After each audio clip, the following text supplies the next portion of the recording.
Hi guys, hello guys, how are you? I'm here to provide you with a health update of sorts. I know you've been waiting for that, a lot of you. Sorry for the delay. I just been sleeping a lot actually. So what happened basically yesterday after my live stream, I'm gonna call it an abscess. It had gotten to the point where it was very painful because of the pressure that was behind it. It was quite large and there was a lot of fluid buildup. Yeah, by the way, if you're grossed out by things like this, just a warning, you might not want to listen to this because it's pretty gross. So basically, after I got off live, I said I was going to go to the hospital because it wasn't draining on its own and it was very painful and, you know, could become infected. So not long after I got off live, like I had a shower, like a warm shower, and to get like ER fresh, you know, it popped. I don't know if it was like the warm water or what, but like, because I did have a shower earlier that day. You know, I took more frequent showers in the hot water in hopes that that would like weaken the skin barrier and it would pop on its own just to get some relief, you know. This is going to be so disgusting. Just like all of this purple. There was no white, it was just like purple, reddish purple fluid that just poured out of it. The smell is like as if turnips were rotting and festering in the sun for like a week straight. It's disgusting. I can't describe it. It's like a pungent, purulent. So I stayed in the shower and just let it drain a bit. Then when I got out, I didn't have anything, you know, so I put some paper towel and that got soaked up pretty quick. Like I added a lot and it still got soaked up. I didn't go to the hospital that night because I'm not going to go into the hospital smelling like that and everything like gross me out. So I would rather honestly die. Not literally, but you know what I mean. Like it was just, I'm not going to go when it's still draining. So in the morning, Salah took me to the clinic, not the hospital, and they, you know, looked at it, they cleaned it up better.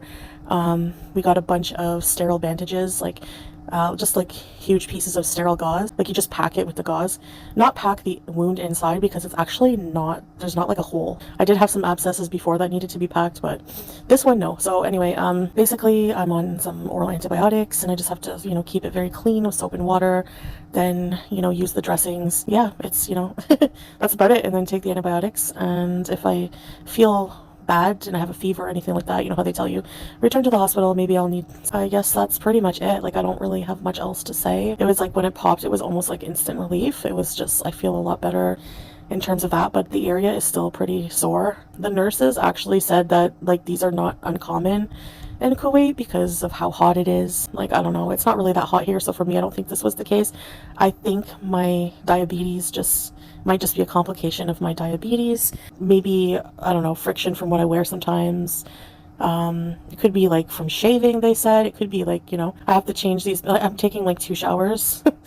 I'm going to be taking 2 showers a day, but I already took one. I'm about to go take another shower, put fresh gauze. It's the only way I don't feel icky. Don't have really good energy. As for my blood sugars were higher when I had the abscess. So like right after it burst and I had a shower and everything, I laid down and I took my blood sugar reading, and this was like on fasting and it was like 16.5 mmol, more than triple. It was bad. I was like, oh no, you know? So basically I had to eat because I was like, I don't know, like I'm like really hungry, like more than usual, but not for like junk. Like the thought of junk, like when I'm sick, it just makes me feel sick, obviously, because your body's telling you like give me nutrients to help heal. So I had some like lentil soup and some mahashi, which is stuffed vegetables with rice.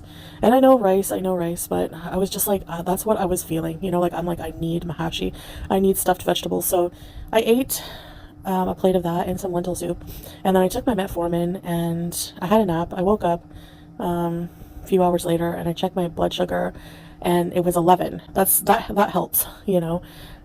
Yeah, that's still elevated obviously, but when you're diabetic you're not gonna have normal blood sugar levels. So now I'm like so hungry again, and after my nap, and I'm going to have some, basically I ordered half of a grilled chicken, like just a half of a rotisserie chicken. Yeah, that's basically what I'm having. I'm trying really hard to not eat sugars, you know. I'm trying to just not eat as much. Like they don't stuff the vegetables with like a ton of rice, so maybe that's why, I don't know.